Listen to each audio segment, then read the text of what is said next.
The situation surrounding JD Vance and his recent comments about pardons for the January 6th rioters has sparked a major backlash, particularly from figures within the MAGA movement, such as far-right extremist Nick Fuentes. Vance's statements have raised questions about his alignment with Donald Trump's policies, especially in the context of the January 6th attack, which continues to stir tensions within conservative circles. During a recent appearance on Fox News, JD Vance, a Republican senator from Ohio, was asked about the potential for pardons for individuals involved in the January 6th Capitol insurrection. In his response, Vance emphasized that people who committed violence during the attack should not be pardoned. His remarks stand in direct contrast to the notion held by many Trump supporters, who have been vocal in their demand for pardons for the insurrectionists. Vance's comments sent shockwaves through the far-right community, particularly among those who continue to support Trump's actions leading up to and following the January 6th attack. In Vance's view, the violence that took place that day should disqualify many of the rioters from receiving a pardon. This stance clashes with the expectations of Trump loyalists, who believe that those who were involved in the insurrection were simply following the orders or example set by Trump himself. These individuals see the riot as an act of patriotism rather than an attempt to undermine democracy. A crucial point of contention is Vance's argument that anyone who committed violence on January 6 should not be considered for a pardon. However, the reality of the situation is more complex. While some rioters did engage in violent acts, others were involved in nonviolent protests or acts of civil disobedience.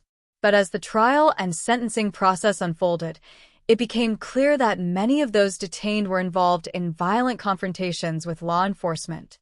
In fact, most of the individuals who were arrested and held without bail were the ones who played the most active role in the physical assault on police officers and law enforcement personnel during the insurrection. JD Vance's critique of the pardoning process seems to dismiss the notion that some of the January 6 defendants were nonviolent or simply caught up in the chaotic events of the day.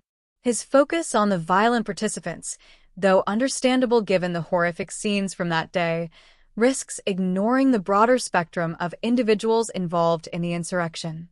The legal and political implications of Vance's stance are far-reaching, as it challenges the prevailing narrative of the MAGA movement, which sees Trump's actions as justified and the rioters as victims of political persecution. The MAGA world, particularly individuals like Nick Fuentes, have been vocal about their dissatisfaction with Vance's position.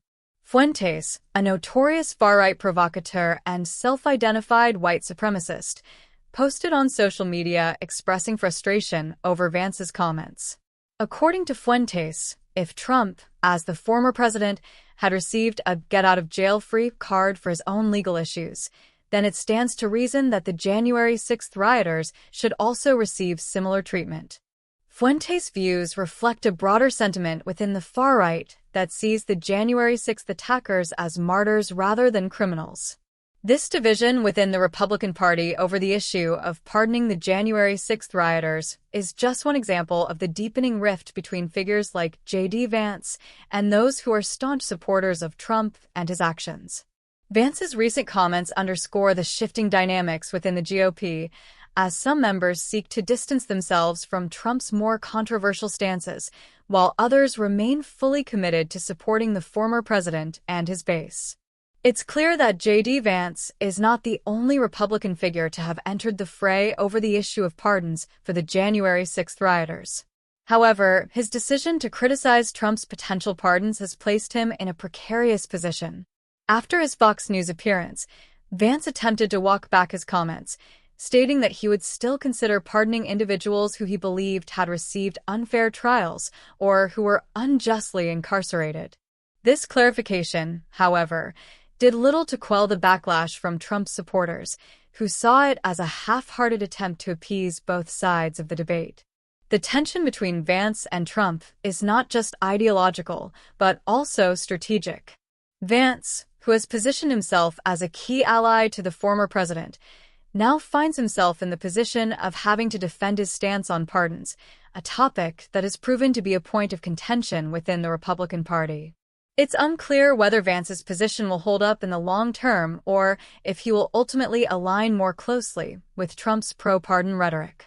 However, the fact that Vance has chosen to publicly criticize Trump on such a sensitive issue signals a shift in the GOP's approach to January 6 and the political fallout from the insurrection. For Trump supporters, the push for pardons remains a central issue. Many see the individuals involved in the insurrection as victims of political persecution, with some believing that they were simply carrying out Trump's wishes. This sentiment is particularly strong among the more radical elements of the far right, who view the attack on the Capitol as a heroic act aimed at preserving the integrity of the election and preventing what they perceive as a stolen presidency.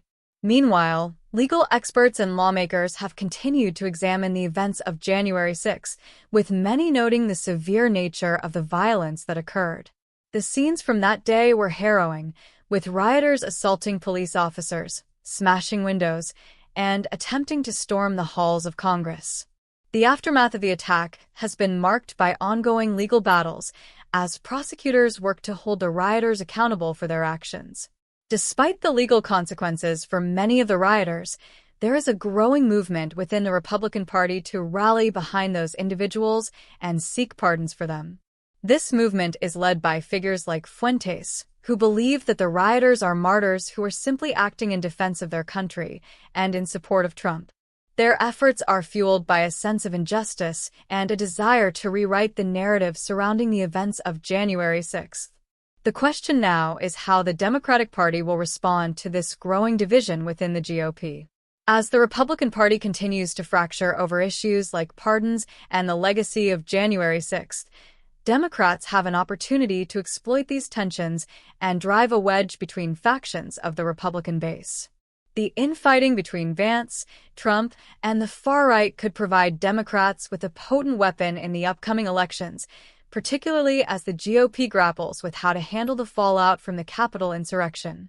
The divisions within the Republican Party are not only ideological, but also deeply personal. Vance's criticism of Trump has exposed the deep fault lines within the GOP as different factions of the party vie for power and influence. For Democrats, this rift presents an opportunity to capitalize on the GOP's internal struggles and promote a message of unity and stability. Ultimately, the future of the Republican Party and its stance on pardons for the January 6 rioters remains uncertain. With figures like JD Vance now publicly criticizing Trump's policies, it's clear that the GOP is facing a period of reckoning. The path forward for Vance, Trump, and the far right remains unclear, but the ongoing tensions within the party will continue to shape the political landscape in the years to come. As the battle over pardons and the legacy of January 6 rages on, the Democratic Party must remain vigilant and ready to capitalize on any further divisions within the GOP. The stakes are high, and the outcome of this internal struggle could have far-reaching consequences for the future of American politics. By staying engaged and keeping the pressure on the GOP, Democrats can ensure that the lessons of January 6 are not forgotten and that the individuals who sought to undermine democracy are held accountable for their actions. The political fallout from this ongoing debate will likely play a significant role in shaping the future of both parties as they look ahead to the 2024 elections and beyond.